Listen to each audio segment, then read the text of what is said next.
Hey guys, it's me Kevin. Welcome back to my channel. Today we are going to make a paper craft plane. So I have the All Nippon Airways Flying Turtle Blue here, and the tools we need is a paper hole puncher, a scissor, some glue, and we need a long scale.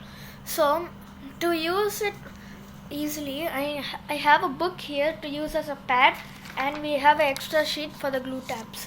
So let's start.